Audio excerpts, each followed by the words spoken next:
Hey, so remember like Fire Emblem Fates and Fire Emblem Awakening and how like everybody kind of hated the character writing and the writing in general of those games, despite them being, very popular games, selling very well and arguably revitalizing the franchise? Isn't it kind of weird then that a lot of people kind of laud Three Houses for its character writing and world building and narrative, despite the fact that the characters themselves have the same kind of one-note personalities? Or at least it kind of looks that way, doesn't it?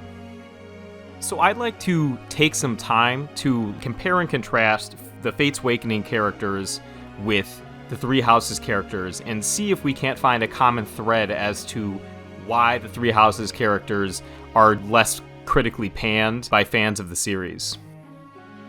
So, I feel like a good place to start would be the similarities. If you look at the rosters, all three of the games, if you count Fates as a single game, have large casts. There are 41 playable characters in Three Houses, 49 in Awakening, and 73 in Fates if you include the DLC and amiibo characters.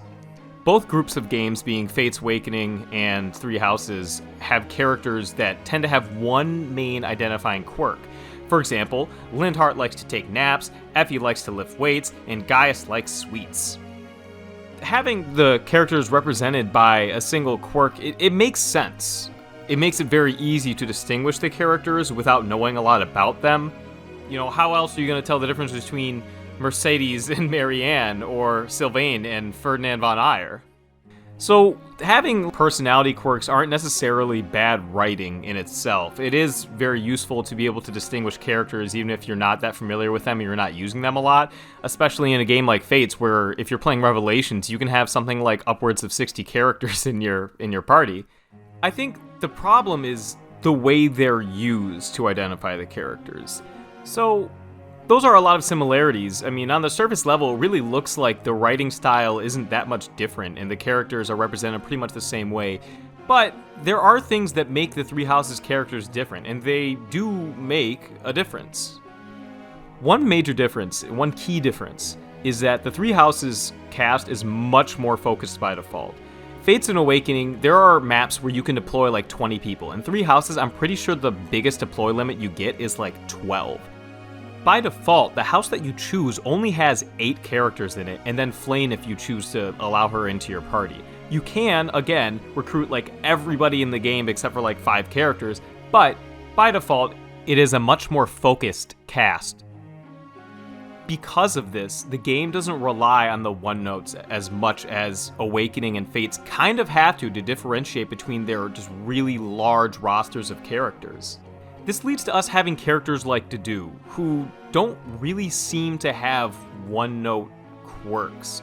I mean, you could try to boil him down into, oh, he really cares about Dimitri, but that's not such a straightforward thing as like, oh, like Cordelia's a perfectionist. I mean, obviously she's got the thing with Chrom, but like her quirk is being a perfectionist. Or Obero, like she hates Nor and she likes sewing. And like there's not really that for every single character in Three Houses. And I think that was, one, by design, and 2, worked out really well because of the size of most people's first playthroughs. So I think there's already an argument to say that the Three Houses characters have a little more depth than the Fateswakening characters. Let's take a look at Sylvain. His one note is he is a womanizer, and that is something we have seen in so many different Fire Emblem games at this point. We had Gilliam in Path of Radiance and Radiant Dawn. Wait, that's not Gilliam. Gatry in Path of Radiance and Radiant Dawn. There was Inigo in Awakening. There was Laszlo in Fates. And so Sylvain at the surface level seems to, oh, he's just another one of these characters, right? He even uses a sword and stuff. It's a whole thing. However, upon what is probably the first support you will unlock for Sylvain, which is with Byleth, there will be some womanizing stuff in the beginning, like he's being kind of a jerk, he's like making some girl sad or something because, oh, here's Sylvain doing his thing. But very quickly it turns into a conversation about crests, which it was unexpected, at least for me. And regardless of whether you're playing with female Byleth or male Byleth, the response is the same. And of course that's probably just because they didn't want to have to write 2 sets of supports for like every pair of characters with Byleth. But the important thing is, we get a much deeper look into the soul of Sylvain as a character and like what drives him. He doesn't outright say it yet in his C support, but he's like, hey, I've had to live my whole life with expectations because I have this like hingy-dingy crest. And you've got this really amazing crest, but nobody treated you differently because nobody knew about it. And he gets like really serious and says like, maybe I'll be the one to make you pay for getting away your entire life without having to carry the burden of your crest. And he's like, haha, just kidding, Professor, I'm totally messing with you, but you know he's not. So the question becomes, what makes this difference? And I think it actually has a fairly simple explanation. The difference is, in the way that these one notes are assigned to characters, is the direction in which they were written. So Sylvain, he's a womanizer. Why is he a womanizer? It's not because they were like, I don't know, let's have one of these in this game. They said, okay, maybe that was how they started. But they were like, okay, but why is he a womanizer? And it turns out, and most of his supports will eventually dig into this. He's like, I was tired of people looking at me for a crest, which has nothing to do with me. It has nothing to do with anything I've done. This is something I was born with, and people won't treat me as an equal. So he messes with people to like play off of them. He's like, oh, you like me for my crest? He's very insecure. There's a lot going on in Sylvain's character. So the direction goes from, I hate how people treat me because I have my crest, into I like to flirt with girls because I can, because I don't want them to know the real me, and they have no interest in knowing the real me. I know this is a lot of kind of gushing about Sylvain's character, but it really made an impact on me when I saw the first character trailer for Blue Lions. I'm like, oh, here's, this guy, here's something we've seen a million times before, and then very quickly in my first playthrough is like, oh, this guy's real. There are things going on here. So compare that to something like Callum. Callum, his whole thing is nobody can see him. Like, you can miss recruiting Callum on your first playthrough if you don't go and talk to him, and the game doesn't really make a large fuss about it. And it's just this, like, in-joke. It's like, haha, nobody can see him. Nobody can see him. He's wearing this giant, shiny suit of armor, blah, blah. And then it's like, hey, how come nobody can see you, Callum? And he's like, oh, when I was a kid, I was kind of nasty, so my family started ignoring me. But that doesn't really explain why everybody else tends to miss him and ignore him. Wouldn't it be funny if we had this big knight character who draws a lot of aggro, but nobody can see him? And yes, it is actually, that's a little funny. It's a little funny situation. But the more important thing is, it's clear, like, they were like, oh, geez, guys, we got this character, and, like, nobody can see him, but, like, why? And they're like, I don't know, what if his family, like, ignored him or something? And then, like, you get a little bit of sympathy points for that, but it doesn't really make sense narratively. It doesn't feel like they built it around that initial, like, he was ignored by his family because he was a meanie. It seems like it was built around, haha, look at this silly thing we've done with this character. We see a kind of similar thing go on with Sully from Fire Emblem Awakening as well, where Sully's main thing is like, she's a hard worker. That's her quirk. She likes to work hard, she doesn't like to take breaks, etc., etc. And the question is kind of like, why?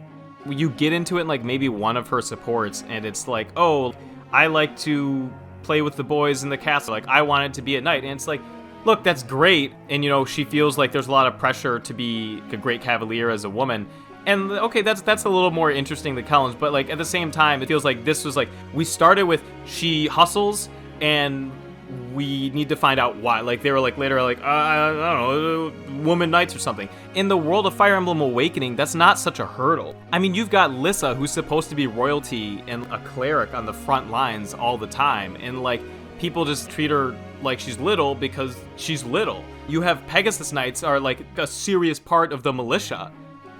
So it kind of feels like they're like, okay, what do we do? How do we make this make any sense? And it didn't really get to a location where it's like, this felt like it was the plan the whole time.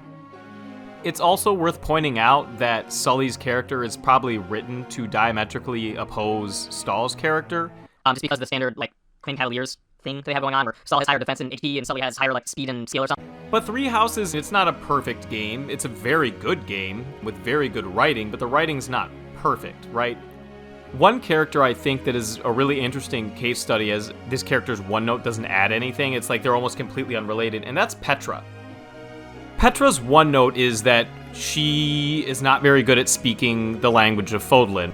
And it's kind of weird because it doesn't relate to her as a deeper character. They were like, okay, here's a character that we want to make foreign. She's from a different country, and she has to deal with like the struggles of adapting to a Fodlan culture because her country's basically being occupied by the Adrestian, what is it? The Adrestian? What am I thinking of? By Edelgard's country. Point is, they were like, okay, so she's foreign. How does this affect her character? And geez, how do we represent this at once? We have other characters that are foreign, and all we did was give them dark skin. So like, okay, she's got dark skin, and she's got like a tattoo under her eye.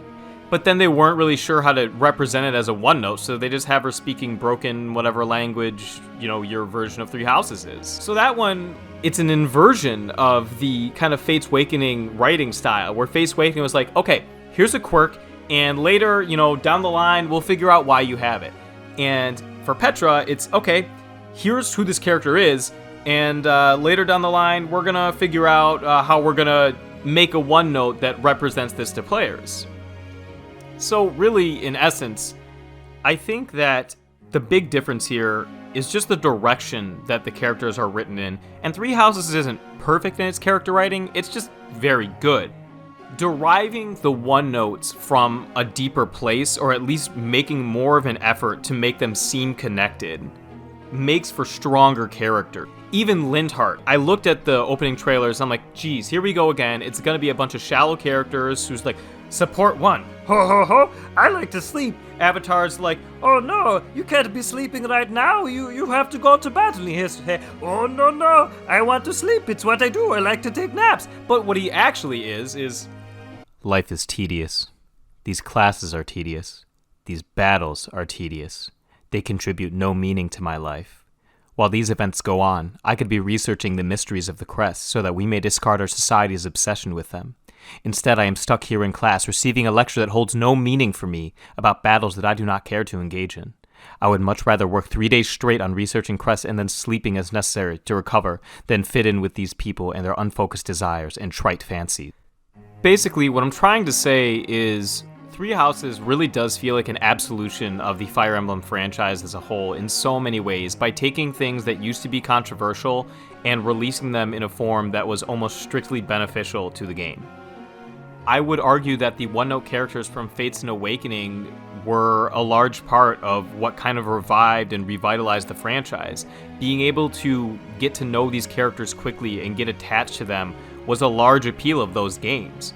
But in Three Houses, it goes a step further, and that really makes all of the difference between these two games.